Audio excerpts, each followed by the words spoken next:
hauen amaierara iristen ari gara dagoeneko, alor pila bat jorratu ditugu klimaren eta ozeanoaren propietate fisikoak, kimikoak, atmosferako kutsadura, glaziarrak, permafrosta, landareak, basoak, gauza pilo bat klima aldaketarekin erlazioa duten prozesu pila bat, eta baita hainbat bizi forma ere ez, hainbat espezie eta nola eragiten dien eta eragingo dien klima aldaketak prozesu honetan jarraitzen badugu behintzat.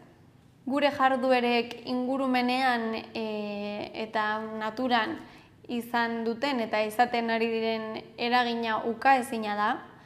Oraindik badaude ukatu nahi dutenak, baino ikusi nahi ez dutelako da, ez arrazoirik ez dagoelako. Eta honen harira, duela urte batzuk, jada termino bat asmatu zenez, zientzialari bati otu zitzaion, gizakion eragina benetan handia zela frogatu nahian, termino bat sortu zuen. Arek esan zuena izan zen, gure eragina, gizakion eragina lurrean, hain dela handia, betirako gordeta geldituko dela, gure arrasto hori ez, gure prozesuekin eta ekintzekin egiten ari garen aldaketa horiek, lurraren beste hainbat geruzekin batera, gordeta geldituko zirela, dinosaurioen estintzioarekin gertatzen den bezala, ez? Geruzetan gordeta gelditzen diren informazio horiek, gure garaiarekin ere berdina gertatuko zela. Seguru entzun dezuela honen inguruan eta terminoa ezagutuko duzuela, antropozenoa da termino hori ez, gizakion garaia bezala ulertu daitekena. Baina benetan hain handia izan da eta izaten ari da gure eragina lurreko geruzetan ikusteko bezala, esan dezakegu antropozenoan bizi garela? Paul Crutzen izan zen termino hau lehen aldiz definitu zuen zientzialaria, 2000 urtean izan zen hori, eta arek zioen gizakion jarduerek ez lurreko ziklo biogeokimikoak, prozesu sedimentarioak, ozeanoaren eta atmosferaren inguruko transferentzia horiek eta dinamika horiek guztiak eragiten ari ginela gure ekintzekin, eta ekintza horiek denbora tarte jakin bat identifikatzeko balio zutela arrastoetan gelditu zirelako. Antropozenoa bi hitz grekotatik dator, antropos, gizakia esan nahi duena, eta kainos edo berria esan nahi duena. Eta termino hau geroz eta gehiago erabiltzen da, bai zientziaren alorrean, divulgazioan eta baita oro komunikabideetan. Eta, izan ere, badaude arrazoiak halakorik pentsatzeko, ez? Antropozenoan bizi garela pentsatzeko. Besteak beste, atmosferan berotegi efektuko gasak handitu ditugu, baliabide naturalak erabat ustiatu ditugu eremu batzuetan, kontsumoaren igoera esponentzialki handitu da, atmosferako temperaturak eta itsasokoak, eta baita itsas maila ere igo egin da, eta geroz eta bizkorrago igotzen ari da, biodibertsitatean galera handiak gertatzen ari dira, geroz eta muturreko eguraldi edo meteorologikoak ditugu ez, eta geroz eta errepikakorragoak gainera, eta honek erakusten digun bakarra edo garrantzitsuena da, gizakia gai izan dela gure planetako lurreko hainbat ziklo, hainbat prozesu natural aldatzeko eta hamarkada oso gutxitan gainera. Eta termino hori asmatzea, antropozeno termino hori asmatzea, ona izan da, hein handi batean, kontzientzia sortzeko balio izan duelako, ulertzeko gizarte bezala benetan eragin handia izaten ari garela ingurumenean eta lurrean oro har, baina berez antropozenoa benetan existitzen den esan ahal izateko, geologikoki begiratu beharko litzateke. Hau da, esateko antropozenoan gaudela, arrasto horiek, gure ekintzen arrasto horiek lurreko geruzetan gordeta egon beharko lirateke dagoeneko.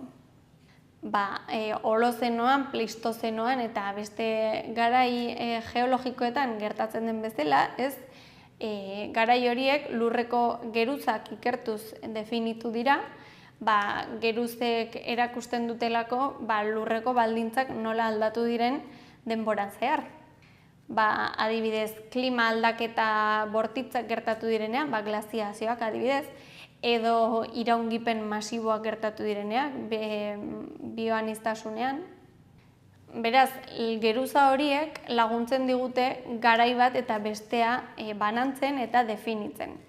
Hauek noski guk sortu ditugun sailkapenak dira, ez dira, naturak ez ditu sailkapenak egiten bere horretan, baina guk iraganeko baldintzak nolakoak izan diren ulertzeko, sailkapen hauek eta garai geologiko hauek definitu ditugu.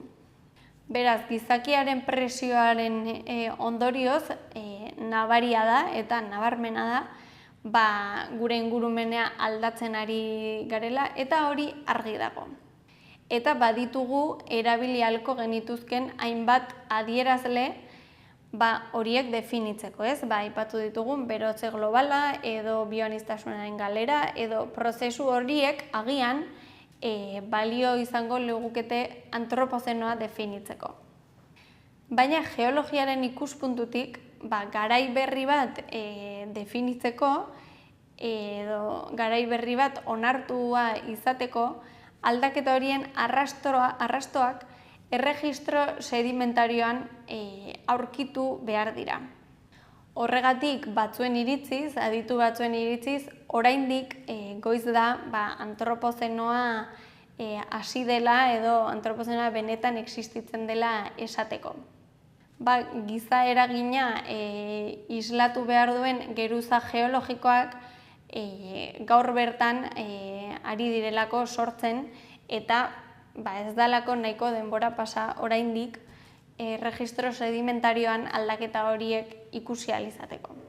Bestalde, garapen kulturalen evoluzioa historian zehar ez da berdina izan munduko eremu desberdinetan, aldakorra izan da toki batetik bestera, eta berez horrelako garai geologiko bat definitzeko lur planeta osoan nahiko aldi berean ikusi beharko litzateke aldaketa bat edo arrasto bat. Izan beharko litzateke oro har lur osoan momentu berean edo antzekoan gertatu den zerbait.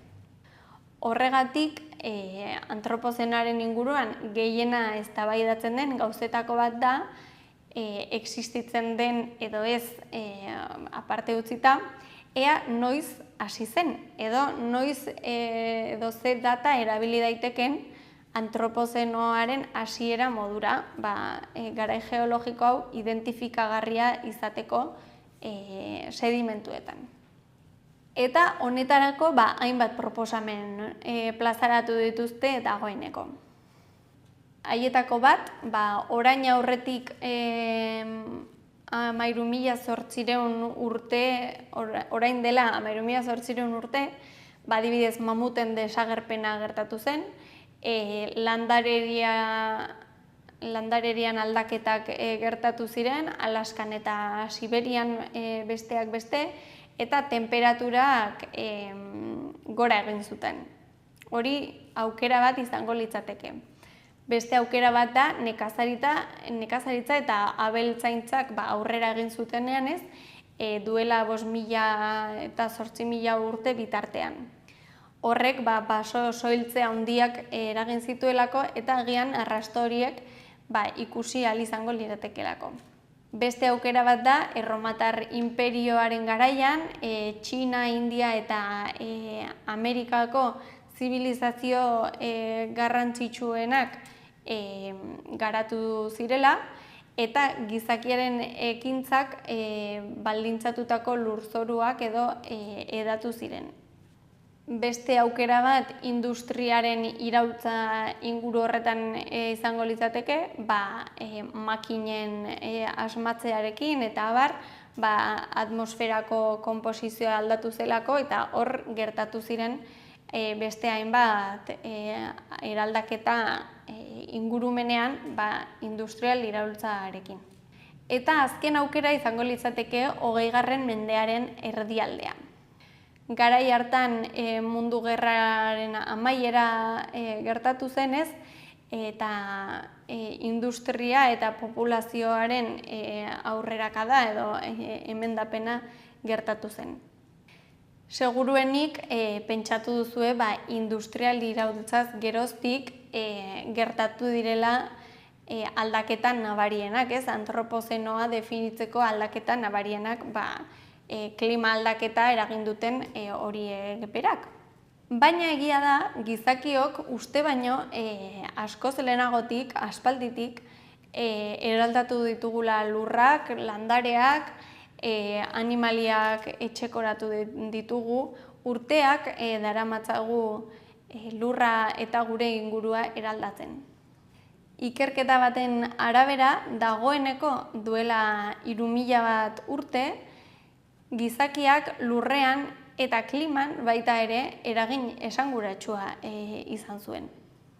Ikerketa oso handi bat egin dute, 255 ikertzaileek parte hartu dute ikerketa horretan, eta horretarako mundua 156 eremutan banandu dute, eta eremu bakoitzean aztertu dute lurraren erabileraren bilakaera. Hau da, nekazaritza edo abeltzantza edo dena delakoak sartzen joan zirenean, nola aldatu zen edo ze bilakaera izan zuen lurrak. Eta hala azaldu dute, gizakiak azken 10.000 urtekoan gutxi gora bera, lurraren erabilera nolakoa izan den. Azken 10.000 urte hauetan nola eragin dugun eta nola aldatu dugun gure lurra. Eta aldaketa horietako batzuk izan dira, besteak beste nekazaritza bai estensiboaren eta baita intensiboaren edapena, baita ere artzaintzaren bilakaera, artzaintzak nola sortu eta nola eraldatu den, ehizaren bilakaera, ze maiztasunekin eta ze espezie ehizatzen ditugun edo ehizatu ditugun ere aldatu da urteak pasa ahala. Eta azken indizioak edo izango lirateke hirien agerpena eta hirien edapena. Duela 10.000 urte inguru, ehiza, arrantza eta bilaketa ziren gizakion ohiko jarduerak, hori zen gehien bat egiten genuela, baina Kristo aurreko 1000 urtearen bueltan, planetaren erdian, bai nekazaritza eta baita artzaintzak ere, pisua handia hartu zuten. Eta horiengatik iritsi gara hain zuzen gaur egun dugun mundu eta dugun gizarte honetara. Garai hortan nekazaritza eta animalien etxekoratzea gertatu zelako. Badirudi garai haietatik, hau da nekazaritza eta abeltzantza hasi ziren garai horietatik dagoeneko gizakiak asko eraldatu duela eta asko eragin duela lurrean. Baina hala ere onartu dute, espero zen bezala, industria iraultzaren ondoren izan dela edo hasi dela benetan inpaktu hori handia izaten eta esanguratsua izaten arrastoak ikusi ahal izateko bezala. Beraz, esan dezakegu, ehiztariek eta bilatzaileek hasi zituztela aldaketa horiek, lurreko aldaketa horiek, baina nekazaritza geroz eta intensoagoa izan da abeltzaintzaren agerpenarekin eta beste hainbat prozesurekin, eragin hauek handitu direla urteak pasa ahala. Azkenean, imaginatu behar duguna da, ehizatzen zuten edo fruituak biltzen zituzten gizarte horiek ingurumenean askoz ere inpaktu gutxiago zutela, ez zutelako lurrazala eraldatzen edo gutxiago, adibidez nekazaritzarekin alderatuta. Eta gutxi gora bera, duela 3000 urte edo dagoeneko ikusten da laborantza edo nekazaritza benetan inbaditzailea edo intensiboa egiten zela eremu batzuetan. Hala ere, oraingoz badirudi onartuena dagoen data antropozenoa existitzen dela edo noiz hasi zen jakiteko, 20. mendearen erdialde hori dela.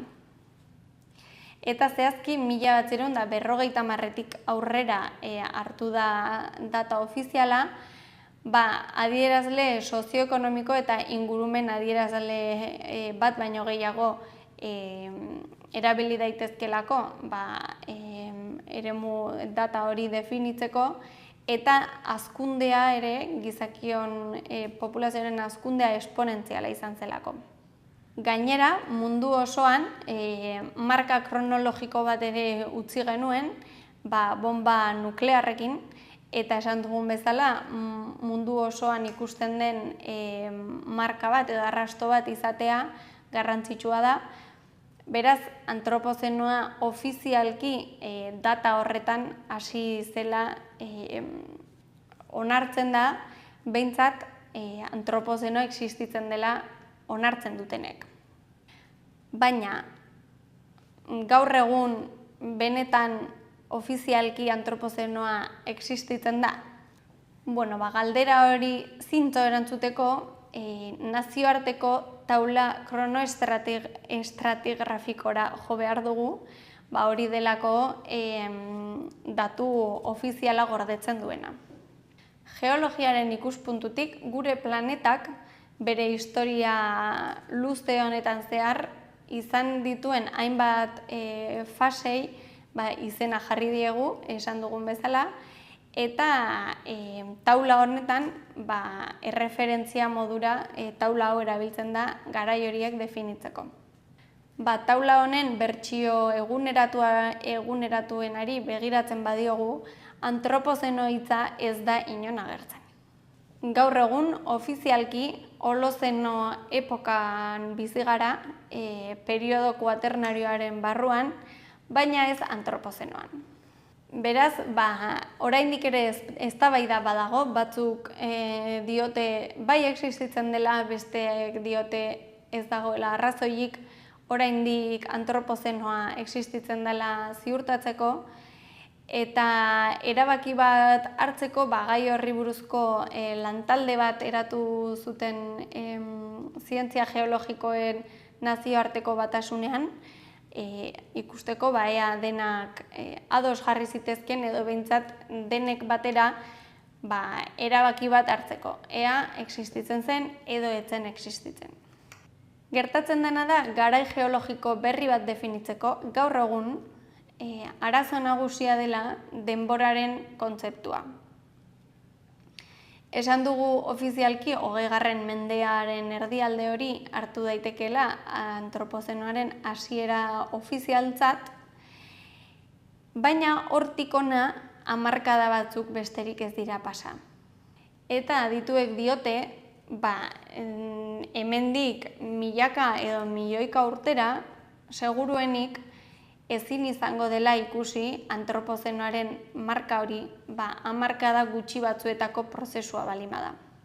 Beraz, gaur egun ez daude nahiko arrazoi antropozenoa benetan existitzen dela argudiatzeko, eta zientzia geologikoen nazioarteko batasunaren egungo araudi formalen barruan, ez dago onartuta antropozenoa garai geologiko bezala. Eta aipatu dugun taula kronoestratigografiko horren barruan, oraindik ez da sartu halako garai geologikorik. Eztabaida hori gorabehera eztabaida geologiko hori gorabehera, gizakiok lurrean eragin handia dugula ezin da ukatu, hori uka ezina da, eta horretarako bai ditugu nahikoa eta gehiegi arrazoi, baina antropozenoa oraingoz ez da lurraren historiako garai berri bat. Ez behintzat oraingoz, berdin jarraituko bagenu, ez dakit zenbat urte jarraitu ahal izango luken prozesu honek lurraren eraldaketa prozesu honek, baina agian urte gehiago iraungo balitu, posible litzateke sedimentuetan gure arrastoa uztea milaka eta milioika urteetan ikusi ahal izango zena, baina oraindik behintzat ez. Bai existitzen dena da, aipatu ditugun, berotze globala, klima aldaketa, bioaniztasunaren narriadura eta beste hainbat eta hainbat prozesu. Geruza sedimentarioetan oraindik ikusi ezin baldin badira ere, bertan daudenak eta hori ez behintzat eztabaida zientifiko seriorik dagoeneko ez dagoena, ze gaur egun mundu guztiak onartu beharko luke behintzat klima aldaketa benetan existitzen den prozesu bat dela. Saio honekin egin diogu laburpentxo bat aurreko gai guztietan edo askotan ikusi ditugun prozesu horiei, eta gutxi gelditzen da, azken saioa gelditzen zaigu. Azken saio horretan egingo dugu beste laburpentxo bat amaitzeko edo bukaera emateko klima aldaketari buruzko hainbat eta hainbat gai hauei, beraz hurrengo saiora arte.